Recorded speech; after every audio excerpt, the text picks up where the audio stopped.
I am going to be focusing on, with this talk, with promoting sexual health and treating problematic sexual behaviors.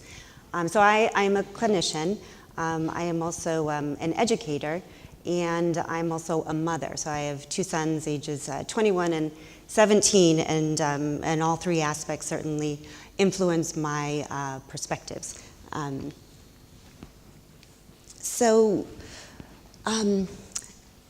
So just as an overview, I'm going to be defining sexual health, identifying barriers to sexual health, and giving some examples of mindfulness-based interventions to promote sexual health, as well as a model to organize information, and how that model can be used in both a clinical practice, but also I use it in an educational setting as well. So a very clear definition of sexual health from the World Organization defines sexual health as a state of physical, mental, social well-being in relation to sexuality. So it's not merely the absence of disease, dysfunction, or infirmity, and it requires a positive and respectful approach to sexuality and relationships, as well as the possibility of having a pleasurable and safe sexual experiences that are free of coercion, discrimination, violence. And for that to be maintained, the sexual rights of all people must be respected, protected, and fulfilled. And I love this definition. It's holistic, and it's also, it focuses on safety and pleasure. And the person to determine safety and pleasure is the person involved in the experience. So this is also, this is not a moralistic definition. So in my practice, focusing on helping people to really tune into themselves so they can manage to integrate sexuality in a way that's healthy in all aspects of their life. So these organizing principles also inform my practice. It's respect-based, that honors the rights of all people, to feel safe in their own bodies, promoting safety, so zero tolerance for anyone being exploited, used, or abused in order for another to experience sexual gratification. It's also mindfulness-based, which is promoting the connection within one's whole self, and this does require skills in order to access that information. It's holistic, and it integrates mind, body, and energy, and it integrates Eastern and Western philosophies, practices, and theories. So sexuality is multidimensional and complex. So looking at some possible barriers to experience health, safety, and pleasure with sex include having a history of sexual trauma. Possible consequences might be disconnection from one's own body, perhaps anxiety with sex. Another barrier is sex as a maladaptive stress coping strategy. So using sex to alter mood or as an escape. Self-objectification and sexualization also can interfere, might induce or create shame, anxiety, disconnection, or sexual dysfunction. Also, sexual scripts that are informed by outside sources, perhaps pornography or trauma, which might influence a disconnection with one's authentic sexual self. Compulsivity and poor boundaries might lead to diminished control or disinhibition. And low self-esteem, self-worth, or shame be problematic, and it could lead to dependency or vulnerability of being used, or compartmentalization or secrecy with sexuality.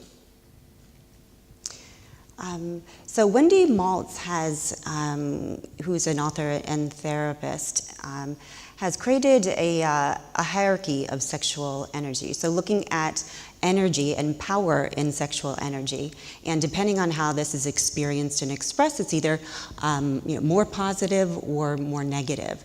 So some of the themes, including more positive, including safe, trust, equality, connectedness, healthy bonding, life-affirming celebration. All these images are expressions of these positive experiences. Things that lead to negative experiences include emotional isolation, risk and danger, impulsive or compulsive aspects, betrayal, a disconnection or a silencing of one's own inner reality or direct experience within. And this is something that I use both in clinical practice and in my class. So Wendy Maltz has a hierarchy of sexual interaction that has 6 levels. So the positive levels include positive role fulfillment. So there's mutual consent. There might be a limited sexual repertoire or perhaps some fixed roles, but that's agreed upon in a situation or a relationship. +2 involves the emotional connection, where there still might be performance-oriented focus of having an orgasm, but there's a balance of power and equality.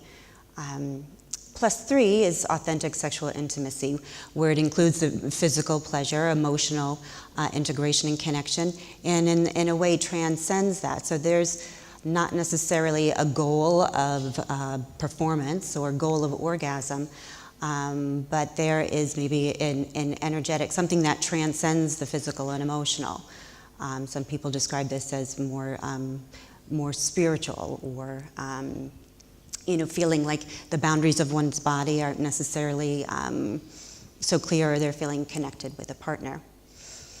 The negative levels include impersonal interaction, using another as a sex object, or having a lack of responsibility for birth control or STI prevention. Having a lack of respect for oneself or another, or sexual experiences that generate shame or impulsive or addictive. So -2, I find that this can be a very confusing experience, because although this is, there's not physical force or coercion, there's some kind of manipulation, or somebody is being exploited. So whether this kind of experience happens during childhood, adolescence, or adulthood, so for some people this might be their first exposure or experience of sexuality. And this can be confusing, and they might blame themselves, or they might have experienced the effects of the boundary violation or the trauma without being clear about the harm. And I'll show some clinical examples of how this might impact their sense of self, their self-worth, and their decision making as well. -3 is violence.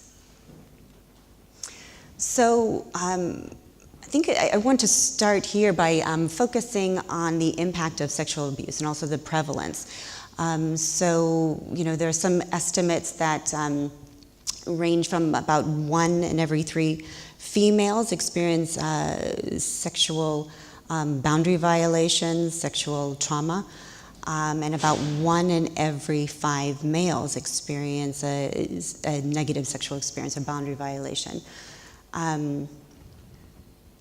And looking at the impact, and it's important that hopefully there are starting to be some changes that are making it safer for people to speak up and about sexual abuse or sexual harassment, as evidenced by the Me Too movement.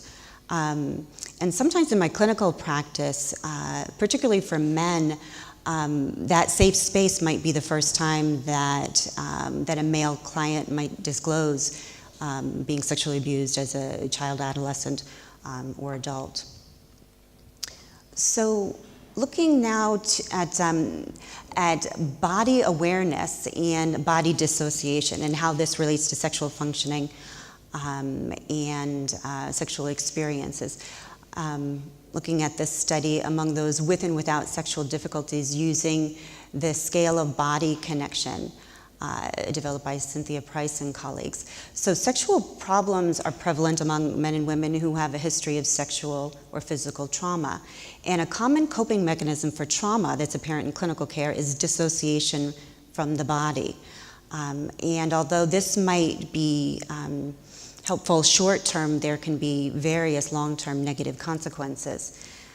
Increasing awareness and sense of connection to the body are considered important for the treatment of sexual problems and dysfunctions. A very basic sex therapy homework exercise is called Sensate Focus, where an individual or a couple is to focus on sensations, not for the purpose of sexual performance or having a goal, but to be mindful and aware and to increase the interoceptive attention and identification of what they're experiencing throughout their body. And mindfulness skills show positive results in the treatment of sexual dysfunction and higher levels of sexual satisfaction. So looking at trauma and dissociation, where again, experience of sexual trauma might lead to some disconnection or dissociation. And the risk or harm is that there might be a disconnection to one's own internal bodily sensations. And this can possibly lead to sexual dysfunction, but possible repeated trauma. So if one is not attuned to the information from their own boundaries, their emotions, what's comfortable, what's uncomfortable, another risk could be using alcohol or other substances to kind of quiet their body's natural self-protective mechanisms. And when one is not fully attuned and aware that they're not using that information to make healthy decisions for themselves. So I'd like to take a moment to differentiate, the conceptualization of pornography versus erotica, and looking at each role perhaps in sex education. And of course, there is not a clear line, and certainly not a line that people agree upon. So this is very subjective. So what might seem pornographic to one person is erotic or vice versa to another. But looking at just the terminology, the words, that the word pornography comes from the Greek word about writing about prostitutes. And Anna Bridges and colleagues conducted a content analysis of popular pornography, and analyzing over 500 scenes, was shown that 88.2% of the scenes contained physical aggression, spanking, gagging, slapping, while 48.7% of the scenes contained verbal aggression. So, and most of this aggression was targeting females, and what was, I think, what confusing in terms of if people are using sexual explicit material to inform their own ideas, that the females who were aggressed against showed pleasure. So particularly if we're looking at adolescents or people who have not had maybe their own positive experiences of sexuality, that these depictions might create some confusion. And erotica, from the Greek erotikos, meaning love poem, is sexually suggestive or arousing material that's free of sexism, racism, and homophobia, respectful to all human beings. And most people agree that pornography is not meant to be sex education for adolescents. The pornographers are clear about that as well. But the reality in our digital world is that adolescents are exposed to pornography. And I think it's important to kind of look at what is the impact. And certainly there's common responses of to sex educators or parents to clearly communicate that pornography isn't real, or it's not natural, or it's not kind of a reality about how sex is. But it still might influence beliefs. And this is a quote from a 17-year-old female client who I worked with. And at the beginning of therapy, during the intake, she didn't identify that she had any negative or unwanted experiences sexually. But as we kind of explored her history, her experiences, and kind of followed back the onset of her post-traumatic stress symptoms, she described an experience that was where she didn't consent, and it was violent and aggressive. And she said, I just thought that's how sex is, and I couldn't handle it, that someday I would learn to like it. So although, again, it's not meant to be sex education, but for this particular client, it normalized this experience where she didn't identify her own experience of trauma. And also, I think it's important to kind of be open to investigating how pornography might be influencing sexual arousal templates. Here's an article from Esquire identifying that incest is the fastest growing trend in porn. Few sexual acts are more extreme or deviant than incest. So Bree Mills, who is a director and a film producer who received some of the highest awards in the AVN, the Adult Video Awards last year, talked about how this happened. So she said, I think porn websites were able to spot trends in family role play, pump out a lot of content that met the demand, and then put that into their advertising, which influenced what people were watching. Bree Mills said, it became a closed loop. So people go to Pornhub and the ads are all about family stuff, and that helped propel it to the masses. And this is a quote from a client that I've worked with who described how, he says, the internet shaped me. When online, I'm a different person. Sometimes I don't know what I am feeling. And a lot of what is on the internet that he searched for, has been exposed to, is incest porn. And he believed that influenced him and conditioned his sexuality.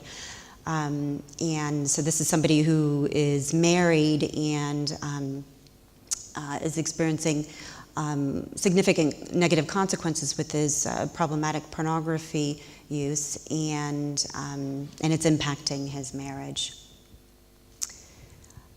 So I'd also like to talk about sexual scripts and sexual script theory, which is a cognitive schema individuals hold pertaining to sexuality. And certainly these change over time. But looking at cultural scripts, how they might be institutionalized, how they might become prevalent, and why, where some are or others are not, and how do we explain cultural shifts over time? What are the mechanisms through which individuals acquire and maintain their respectful set of sexual scripts? And how do individual sexual scripts exert influence over behavior? And when and how are these sexual scripts more or less influential in this regard? So these are two images that are depictions of some gendered pornography-informed sexual scripts. For example, the focus on female being used for male arousal, or the integration of violence with male dominance, female submission.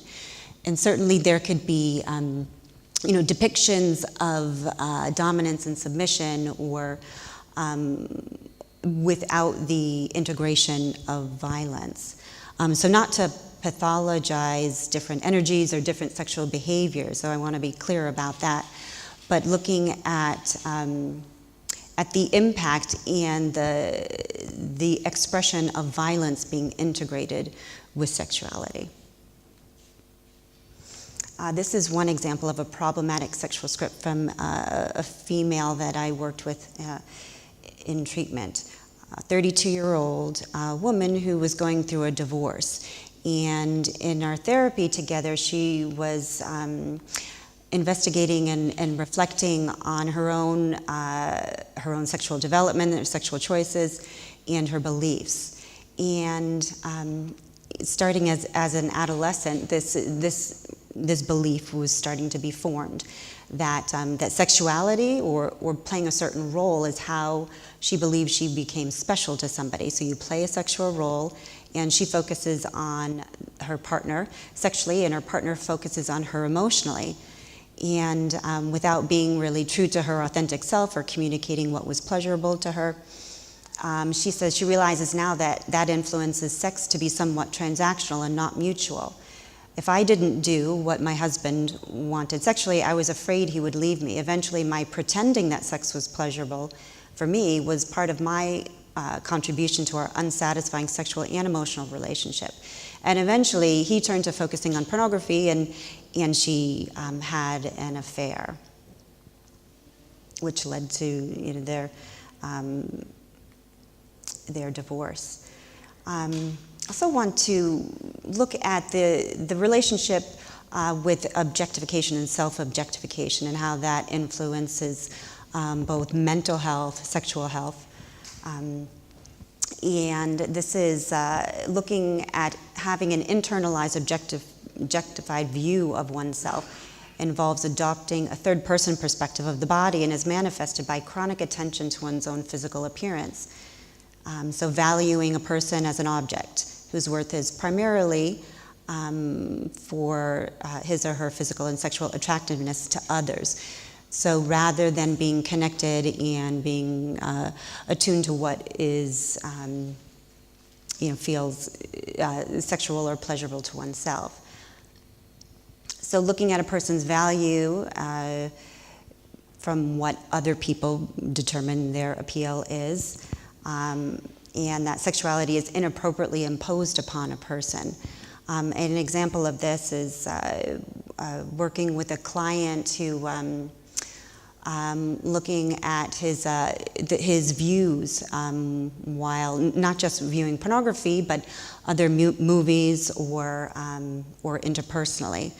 And he reported in a movie that he was watching that a 13-year-old girl was dressed provocatively, and when I asked him about what that meant to him, he said she was wearing a skirt. And it's certainly okay and appropriate for a 13-year-old girl to be wearing a skirt, but what he was bringing to his perception was a sexualized view, so which triggered his guilt and shame, and so learning to see differently is part of recovery from problematic pornography use or compulsive sexual behavior. Looking at sexualized media use and self-objectification, there was a meta-analysis conducted that looked at 50 independent studies, and this data revealed a positive and moderate effect of sexualizing media on self-objectification. They identified a conditional effect of media types, suggesting that the use of video games and or online media led to stronger self-objectification when compared to television use. These findings highlight the importance of sexualizing media exposure on women and men's objectified self-concept.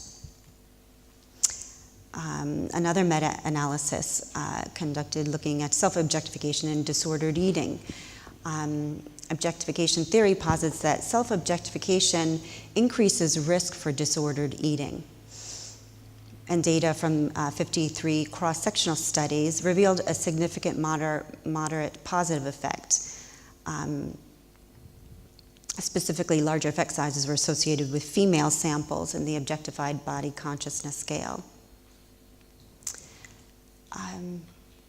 So why is this relevant? So looking at self-objectification, disordered eating, and body dysmorphia. I think it's important to both with education, so looking at what our youth are exposed to, or what we expose ourselves to in terms of the media, and to bring some awareness and mindfulness about how to kind of separate and how to maybe either how to support and build an authentic sexual self that is not necessarily influenced so heavily by outside sources. mindfulness is one way to kind of proactively practice that, both with, as parents with children, or individually for ourselves.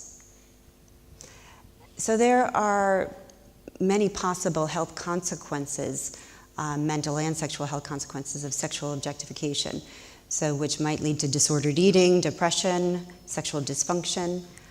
Sexual objectification might contribute to anxiety, body shame, anxiety about physical safety. So looking at the hidden effects of objectification culture and violence-infused pornography and its influence, possibly influencing sexual health.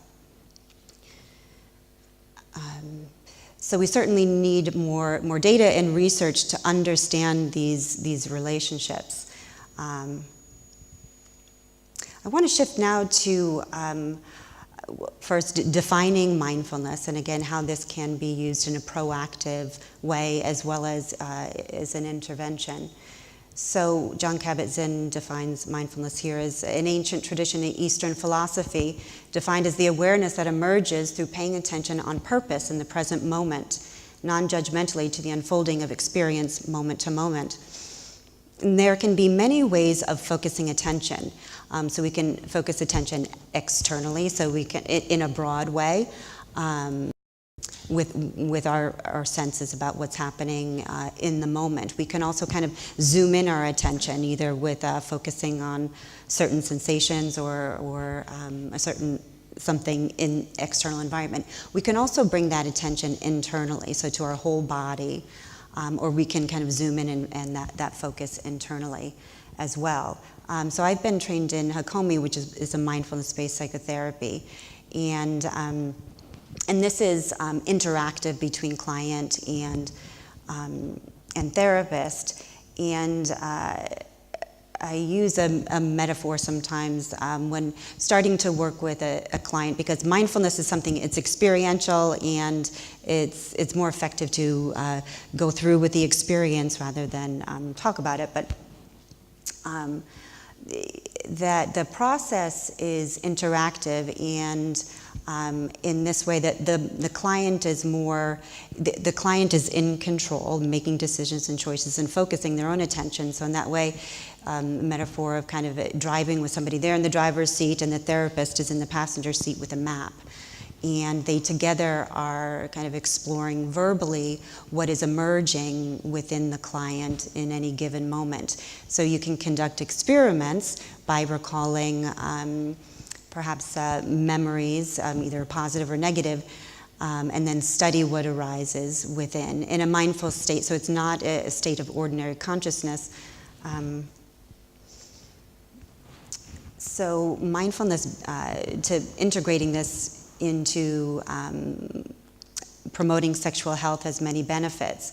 It can help cultivate awareness of one's inner subjective experiences, helps to attune to one's body's responses, helps develop skillful responses to direct the flow of changing experiences, and it increases sensual and sexual pleasure, and it integrates sexual, emotional, and mental health. So Bessel van der Kolk describes that the key to arousal modulation is befriending internal sensations and gaining awareness of transitory nature of all sensory experience. So this is both working with somebody being triggered, but also in gathering information from the whole body, and in the direct experience. So there are times in sessions where I'm working with clients when they have their eyes closed, and that helps to direct attention within. So when we have our eyes open, it's easier to be in ordinary consciousness, to kind of be in a kind of a cognitive state where one is kind of thinking thoughts they've already thought before. But in a mindful state and paying attention to the very subtle information and the changes that are happening in the body, one can often access new and different information. Or explore things in a different way, or access core beliefs that are really influencing and organizing perhaps perception in a profound way. So here are some examples of how mindfulness can be used in an assessment to help support and promote accurate, clear saying, so that the information is coming directly from one's experience, body, emotions, and mind, as opposed from being disconnected or kind of from a reflected sense of self. It can be helpful in psychosexual education and promoting the identification and connection with one's authentic sexual self, which might be different than information from outside sources, idealistic images in the media, or comparing oneself with others. Also can help identify and follow personal values and beliefs, and to skillfully manage erotic energy, which can be personally beneficial. And as opposed to having an arousal template that might be impacted by past negative experiences, trauma, or problematic expressions of sexuality.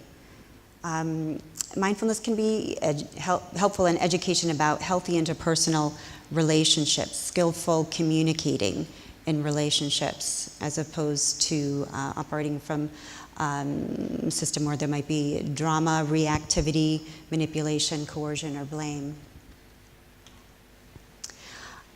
This is an intervention that can be helpful. So something that can be easy to teach. I have an audio file on my website with this sober breathing practice. Also on the Mindfulness-Based relapse prevention website, there's sober breathing practice as well as many other free sources. So SOBER is an acronym to stop, to tune attention to focusing on feeling the body. The breath is a convenient and always accessible way to get present. And then open up to observing what's happening in body emotions, impulses in any moment. And then returning attention to the breath. Again, the breath can always ground in direct experience in the present. And then from this grounded state to expand awareness and then gather information about what's emerging within the body, mind, and emotions to either consciously respond as opposed to impulsively react, and looking at short and long-term possible consequences, so engaging more of one's whole self in decision-making. This is something also that I find helpful with psychoeducation with clients and students. So looking at this window of tolerance and looking at the differences between being triggered and being in a more hyper-arousal state or hypo-arousal state. And this mid-zone window of tolerance is when we are present with our whole selves, the changing flow of emotions or experience. And this is where connection happens with oneself or another. This is where pleasure happens. This is where we can be connected with ourselves and have access to emotional empathy with a partner or sexual empathy with a partner. When in either the hyper-arousal zone, there might be emotional reactivity. And in terms of communication, this is not a helpful state to solve problems or address things with a partner. And each person is responsible for working with their own emotional regulation and attention in order to be in this more open, optimal zone. Hypoarousal zone, there's more of a disconnection, a numbing of emotions, feeling disconnected, shut down, not there. So I have developed a mindful model of sexual health that is an integration of many different domains. It's an integration of Eastern and Western philosophies, theories, and practices. And it's a framework to organize information that can be utilized in creating individualized health and wellness plans, and it's focusing on sexuality. So it's drawing from my different trainings as a mental health counselor, mindfulness-based therapy. I've been a massage therapist for 24 years, so spent many years working with people directly with their bodies. I'm a yoga instructor, and so that draws from the ancient practice of yoga and tantra, as well as treating problematic and compulsive hypersexual behaviors. So I went through the training, Patrick Carnes' training to treat compulsive sexual behaviors. So this is his 3-circle plan for sexual recovery. And my model fits in the outer, the green zone, the healthy sexuality plan, identifying and integrating healthy sexuality. So bottom line behaviors are a personalized list for abstinence, and the boundaries are very specific to identify things that maybe in the past have led to problematic sexual behaviors or acting out, and how to identify and to consciously make choices and manage. So the subtle body is that there has been some recent work to show the integration of some of the Eastern and Western practices.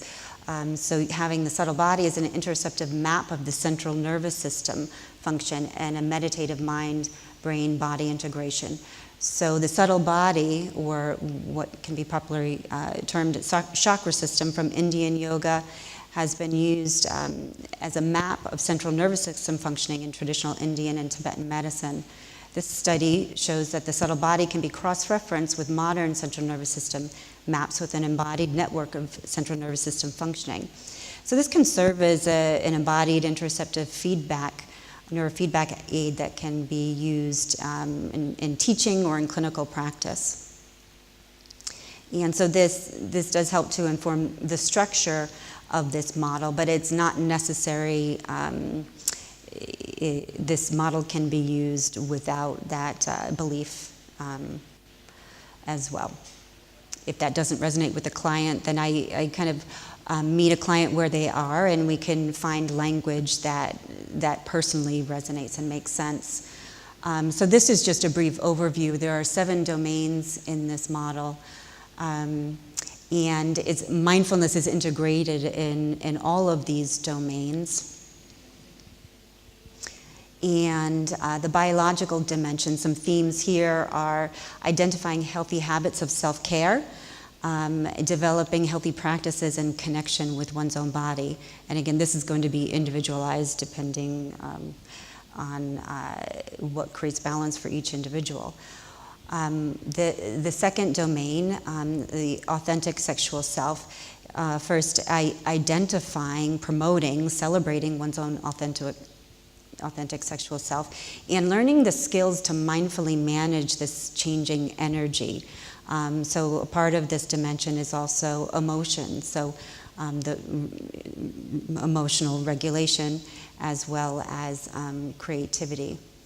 The third dimension, individuation, promotes the restoration of worthiness and respect and boundary maintenance.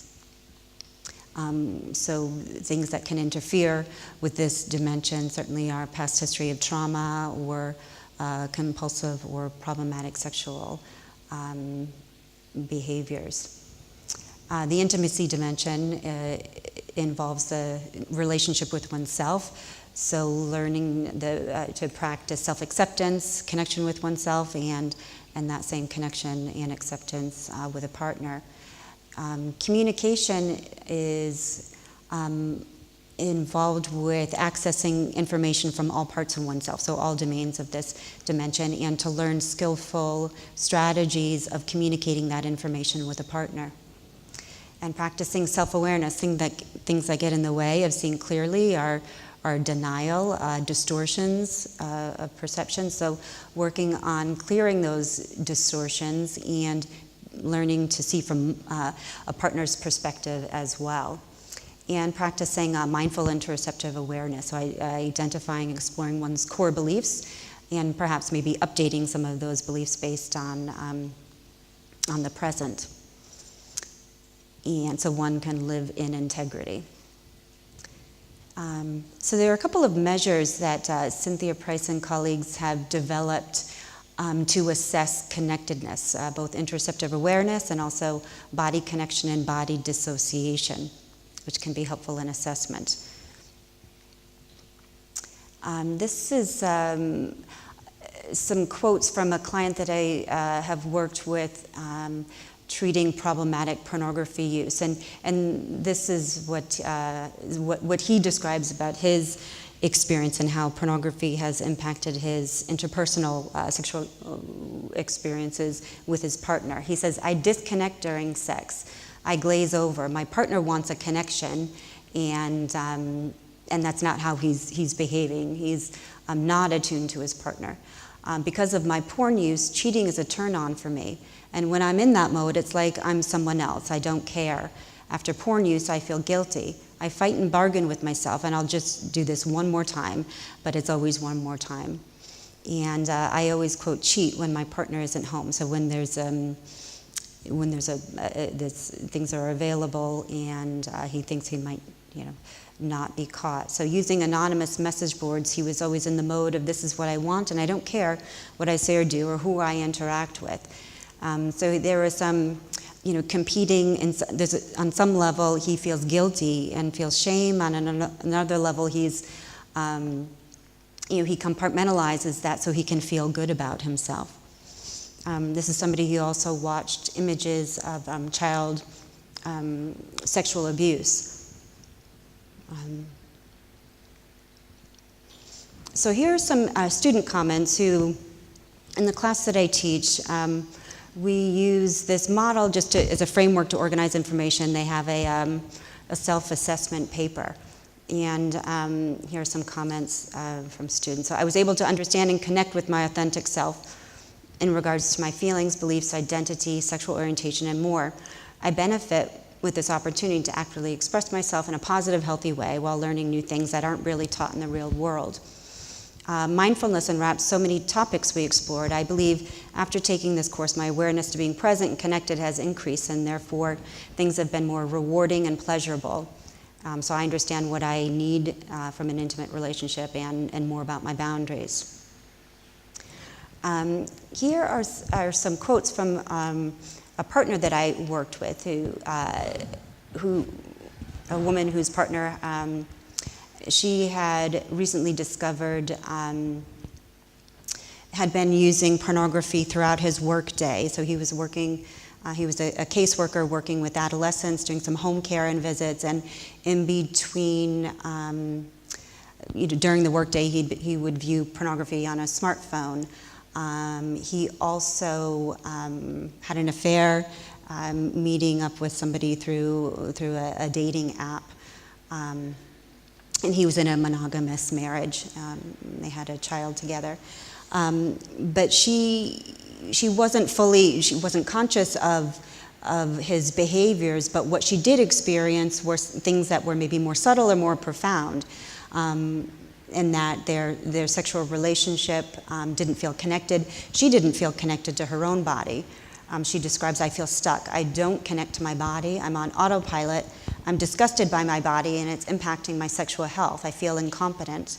I feel a different association with my body, like my body is to be used by somebody else for sex or pregnancy or breastfeeding.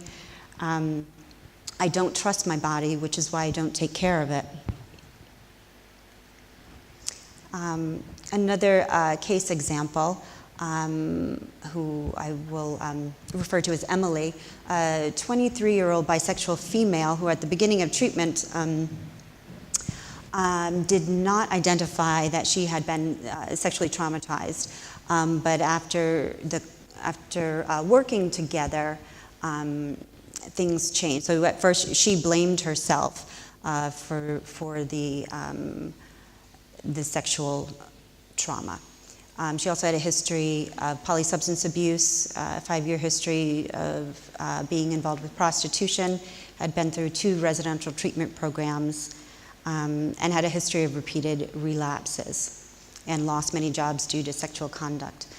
So I'm sharing with you this case example because I believe that it illustrates how somebody can be choosing things that are destructive to themselves But in some ways, she was wholeheartedly attached to her lifestyle, her sexual behaviors, and in her arousal template, which actually integrated quite a bit of aggression and violence. But at the time, when we first started working together, she would tell me that she loves it. That's just her sexuality. At the beginning of treatment, she completed the Post-Traumatic Stress Index, which is part of the Sexual Behavior Inventory. And it's hard to read these words, so I will, but if you see the levels where she scored on the high end of this spectrum, and I'll read to you some examples of what items she endorsed, which sexual violence turned her on. She felt sexual when people hurt or abused her. She would stay in relationships which were harmful or abusive. She would seek out people who caused her emotional pain. And these were some of her personal statements about, when having sex, I asked to be slapped, punched, strangled, or have my breath restricted, and that started when she was 19 years old. And she feels like she can't say no, like the power was taken from me. And that the sexual trauma is where we kind of trace things back to where things changed for her. Her life markedly was different after that, and her sexuality as well. These are some things she says about so she self-identified as having suffering with sex addiction. I'm mad about sex addiction. People don't understand that at first you're enjoying your addiction. I chased it and loved it, and I didn't think it was a problem. I'm confused about things that normal people are not confused about. With clear awareness, I feel it's such a sad situation. Even though it's progress, I feel like I can't trust the way I think because it's wrong so often. So she then began the mindfulness-based work, having shifts of perception. I used to think it was empowering to have sex with men for money, and having people grab at her didn't bother her. But she's realizing things in her life were traumatic that she used to think were empowering. Now I realize it wasn't powerful, it was painful. It wasn't okay. We worked together for several years before she was open to experimenting with abstaining from pornography. But when she did, so she went through a 90-day period, which is common in beginning of recovery, abstaining from pornography use. And all her scores on the post-traumatic stress index all were reduced. And she had different experiences in her body and with her partner. These are some statements from her from a session. I allowed myself to reach orgasms while being present with my partner. Before, I was convinced that I couldn't reach orgasm if I didn't fantasize about BDSM or incest. Now I have more of an emotional connection with sex. It's more caring. We both care about how the other is doing. Being loved feels different than being used. It's more of a give and take and a together experience for her. She didn't realize that things could be that much better. And before, so after the sexual trauma, she feels like that role was chosen for her, the submissive role. And when she experienced his force, she went with it. And then she spent years trying to kind of get back that power she felt like she lost. But in all the ways that she chased that power, unfortunately, were with, she continued to have negative consequences. She feels like she's different, she wants different things. She says she's finally feeling free of the bondage of addiction and always trying to get the higher high. So I'm freeing myself from the past trauma. So, and then she did go back to viewing pornography for periods of time. This is something, then eventually she said, now I can't even view porn. It's sickening to me. Everything I used to watch was so disturbing now, and she wants different kind of sexual experiences.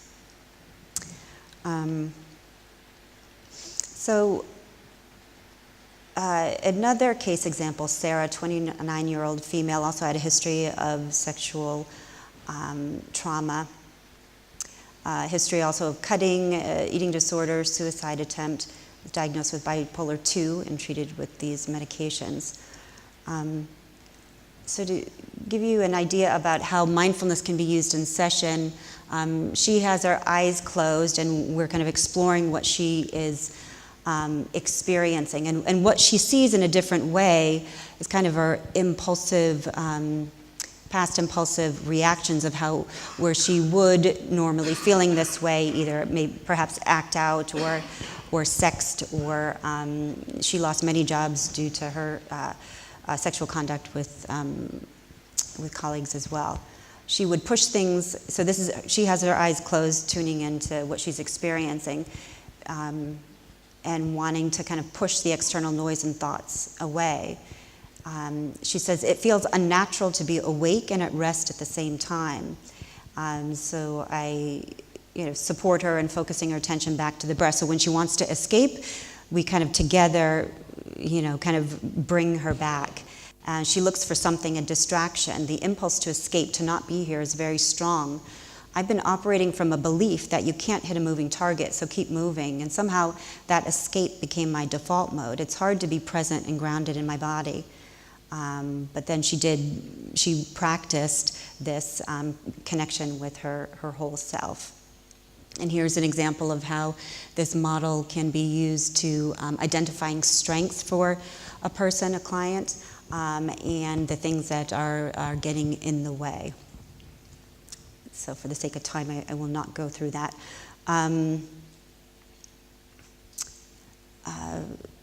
So just one last kind of client statement. This individual, we worked together for about 9 months, and he had various negative consequences from going to strip clubs or viewing pornography, and a lot of relational disturbances.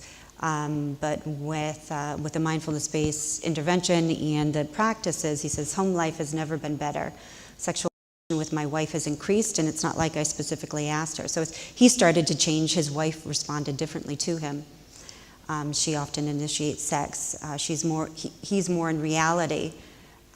He sees things clearer, and going to strip clubs or looking at women in that objectified way was feeding his ego to have women all over him at the strip clubs.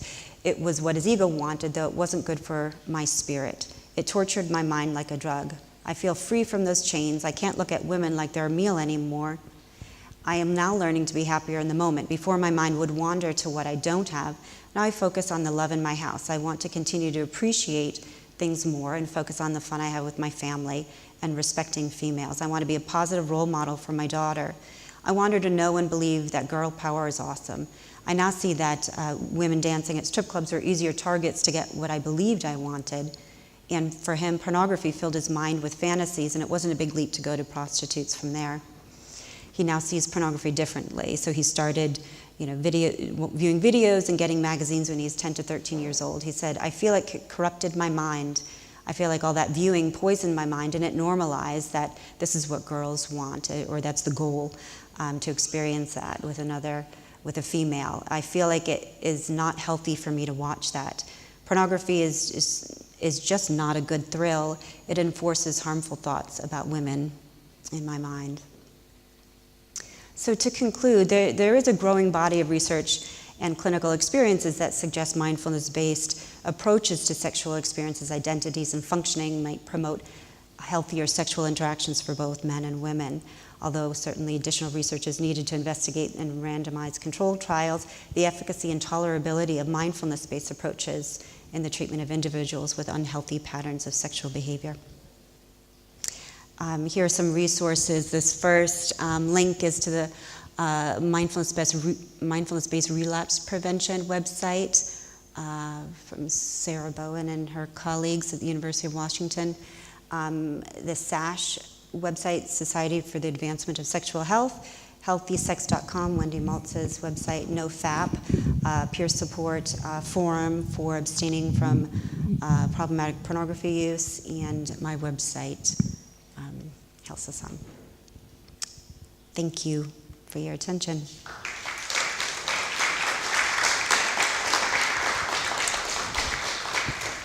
Thanks very much for the